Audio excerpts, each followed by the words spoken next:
Hey everybody, here. See if you can pick out a couple cool things from behind me in my office in the house. But the I did a podcast not too long ago, a week or two ago, with a friend and someone I really enjoy his company, a fellow by the name of Travis Mash, and we talked about a lot of the things that were going through social media and regarding the squat, bilateral, etc. And the reason I agreed and wanted to do the podcast rather than just jump in some of the social media threads was because I think the stuff that I would say about it seems to be different than what other people were saying. So I just thought that having dialogue instead of, because I'm pretty good with people misinterpreting what I say, which is of course my own fault on those social media threads, and I just don't get involved. Especially when a topic becomes something more than just a topic. It becomes political. It becomes like arguing about religion, and it's really quite silly. So I don't think Travis has let that out yet in terms of publishing the podcast, but I hope you get a good chance to listen because I do think I have some different perspectives on that. And unlike some other people that chime in, and I think I have some credibility in terms of what I have done and how the squat as an exercise has been a big part of my life and maybe part of why some people chose to listen to me earlier in my career. I think that's a level of credibility that is not shared by a lot of other people that have talked publicly about that topic.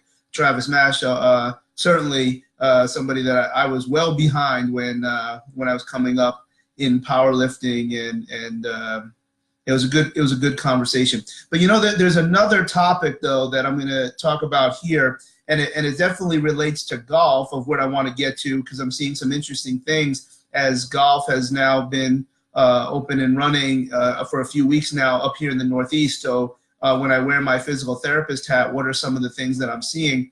But another one of those topics that appears to, for some reason, be polarizing, not nearly as much as the squat, is this business about anti-rotation. And I mean, this is really just cut and dry. I don't really know. I think a lot of times I'd like to say I've grown up, so I'm not going to address people's names. I think if we address a concept, then we're talking about a concept. We're not talking about a person. So any suggestion that in our rotary implement sports like golf, like baseball, like lacrosse, to a degree swimming, where we have this rotary pattern that we don't decelerate, so we shouldn't be training our anti-rotation patterns, I'm not really sure that's something that's very easy to discuss, because the word nonsense, the word ridiculous, the word absurd comes to mind. To suggest that we don't have decelerator muscles, man, that's tough to that's like trying to talk to somebody who says the sky is green. Now I have to guess perhaps that maybe what this person is suggesting is just using different words to explain something that probably makes a lot of sense. But to suggest that we don't have decelerator muscles, or when we're playing golf or some other rotary sport that we don't decelerate, that's a tall order to get into a discussion about, because I'm not sure where that discussion is going to go. If somebody's taking that stance, it is very, very unlikely in my mind that person is taking that stance with an ounce of intention to be convinced otherwise. So to suggest that we don't need anti-rotation in our programming, tall order. That's really a tall order. But where I put out a tweet today, it just like with the squat, there's a really intelligent message on both sides of the discussion. So make no mistake about it. The spine should be able to rotate. And then that digs into the just because you can doesn't mean you should. There are structures that we know can change. We know that if on an average, a lumbar spine has 5 degrees of rotation at L5S1, 2 at the 4 segments above, 2 each. So if someone had 8 and 4, 4, 4, 4, that doesn't make them a bad person. But the structure that we see in anatomy, it suggests that there's not going to be a lot of rotation. There's ligaments and direction of other types of connective tissue, both contractile and non-contractile. So you can tell me all you want that you have to be able to have, you can increase motion safely. I know you can, but it doesn't mean that you should, and it doesn't mean that it has any value. Now, if you have 0, well, we probably need a little bit. If you have 8, I don't think it's a big deal that you're off from 5. But to train with the expressed intent to increase lumbar rotation, when increasing rotation above the lumbar spine, below the lumbar spine, will get you a lot of really, really good things too, is really a strange thing. So yes, you do need to have a certain degree of rotation everywhere in the body. But that's a different concept than anti-rotation training in terms of being able to exhibit maximal force and minimal joint wear. There's a concept that comes before that where I just described the basic tenet of the joint by joint theory. The core pendulum theory would suggest that we should have mobility everywhere so that we have this sensory experience that allows for deep stabilization. So we definitely need rotation at the lumbar spine. To suggest that you should get more instead of controlling what you have, which is exactly what a lot of your heroes talk about. They talk about, very, very ideal scientific techniques to increase motion. And it can work. You can do that. I don't know why you would. Just because you want to champion this particular model, it doesn't help you do anything outside of perhaps the dance performance community where there's high value for some of those very, very gymnastic positions. So you have to be able to rotate. Doesn't mean even if you can safely increase it, that there's value to that.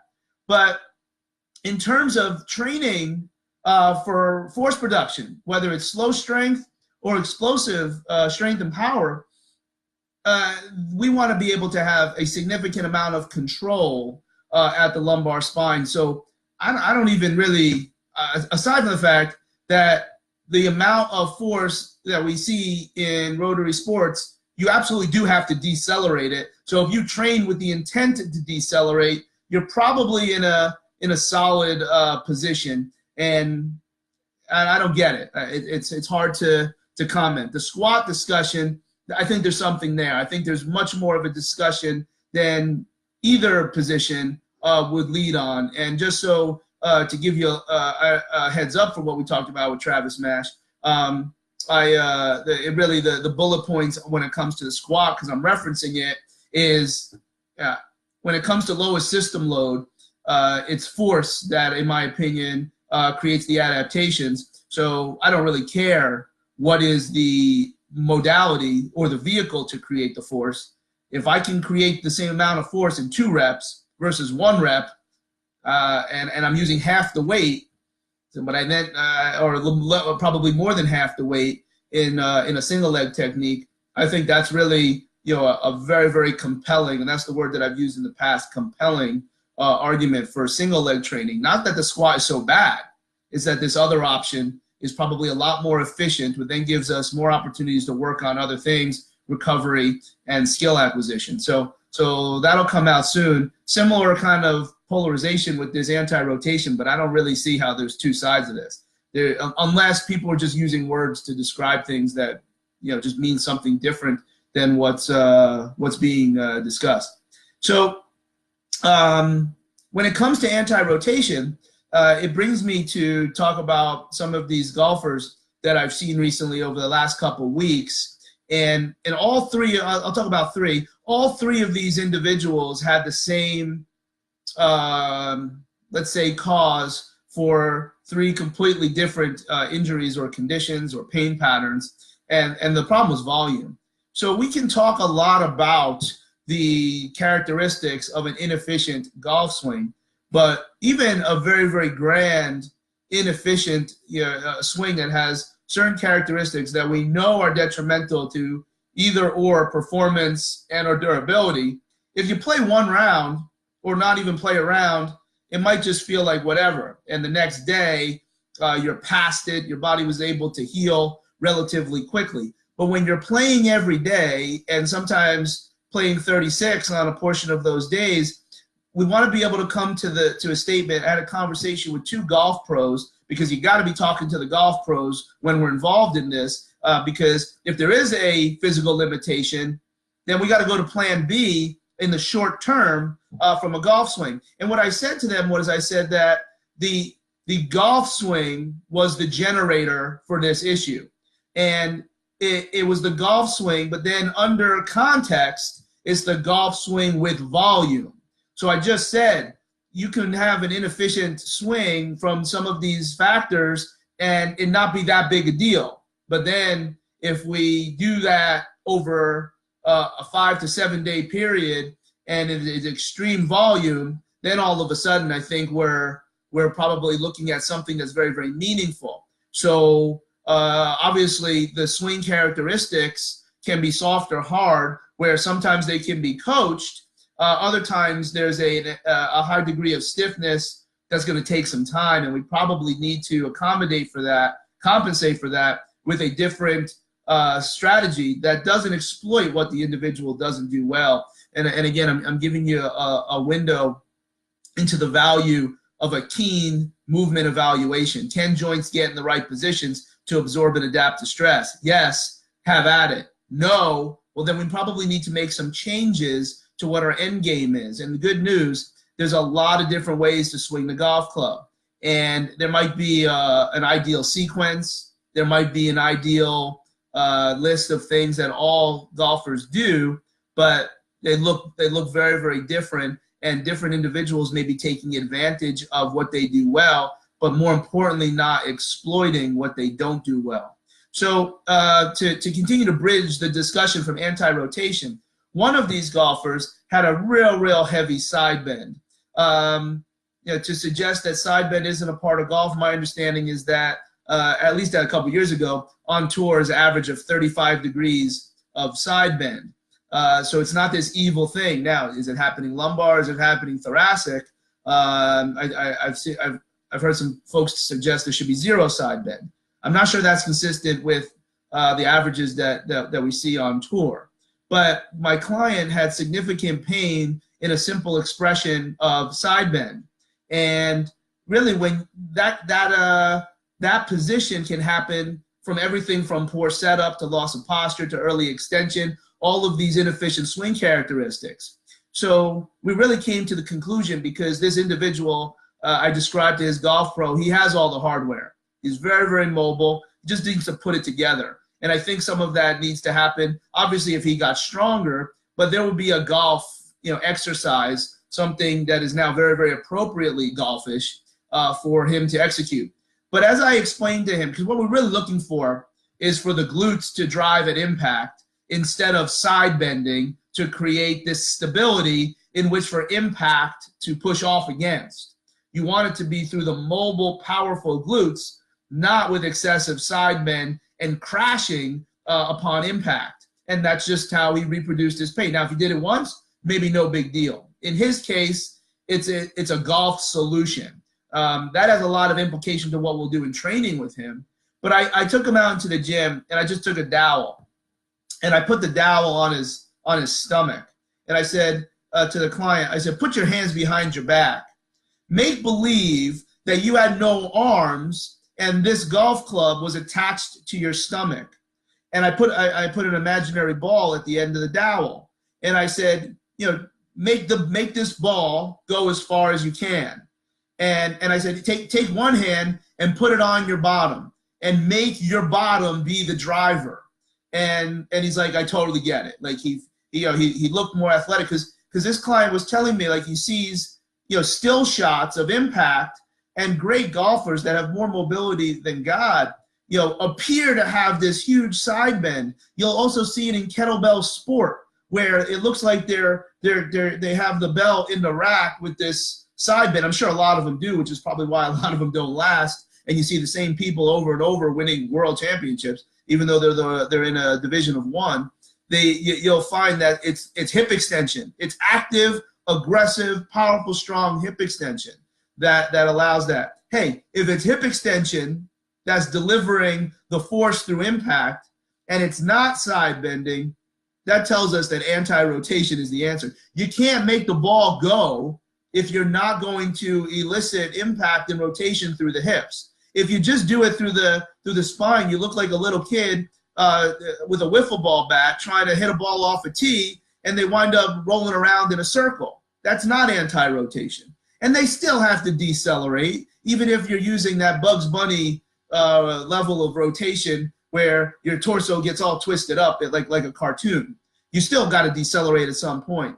So that the segue into rotation there with that client was really, really quite interesting, where he totally understood. Now, when I talked to the golf pro, I told him that of that illustration. Now, I said, I got to be clear. I'm not saying that's a golf drill. If it is, I don't know, because I don't get involved. I don't deal with that.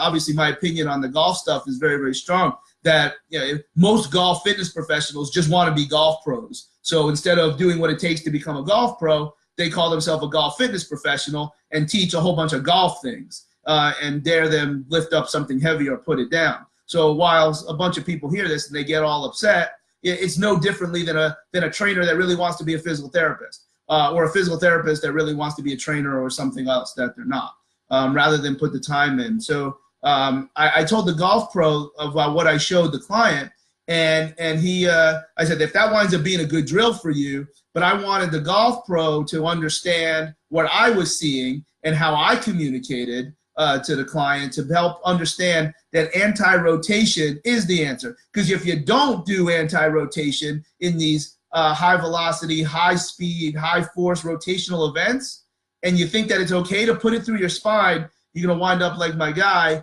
and have to be up on the table a little bit and have to get some remedial stuff. You lose some training sessions, you lose some rounds of golf. But I think that his golf pro understood what we were looking for, and I think he knows how to help. Because luckily for this individual, this wasn't a limitation of hip rotation. I think it's an instructor and golf student environment where this client is going to not allow that back pain to continue to be a part of his golf game. The other two also volume. We have another one where there is a mobility issue, where the turn was really, really short and it turned into shoulder pain. Very classic cross arm symptoms.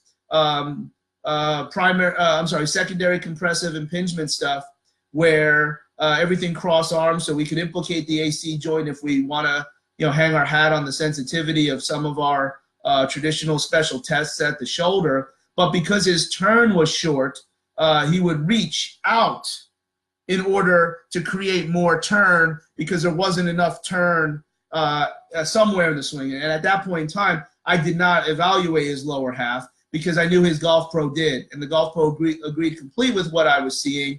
And again, if my guy played one round, maybe his shoulder would be a little cranky. But instead of playing, 5 rounds in 3 days, the shoulder is a little bit raging. So I don't remember if he did or didn't get a cortisone shot. We're not going to the MRI. Don't need it. He's already doing much better. But you can see how if you reach forwards and over, we'll probably get some overload of the acromioclavicular ligament. We get a little bit of fluid, you run into an impingement, and now you can't lift your arm after day 3. Again, golf volume, but now we can see where mobility issues can impact what's happening at the shoulder. And then lastly, a fellow with some real significant history of pain. Bottom line, zero degrees of hip internal rotation on that front side. And this was like news to him, going to a big-time golf club, and he said to me, you really think that the golf guys should know about this? I'm like, look, you could just Google, internal rotation for golf. That this is a hallmark of something that's required. And to be, we're not there yet. We're not there. If front side hip internal rotation, if I'm going to be generous, I'll give him 2 degrees. And then the backside had about probably 10 to 15 degrees. If that's not something that a golf instructor is aware of, then let's just say we're not there yet. We got to get there. To not have an awareness. Now, if you had an awareness and you knew that maybe the best thing that would happen is that you might not like your recovery, hey, have a go at it. It's no one's job, no one's role to say, to measure someone else's risk for them. But, so we got 3 different individuals that are going to create solutions 3 different ways. One was through golf. One was through some fundamental changes in their motor strategies. And then one, which is probably going to be the most long-term fix, getting into that front side hip to improve internal rotation. And they all came in, with huge volume.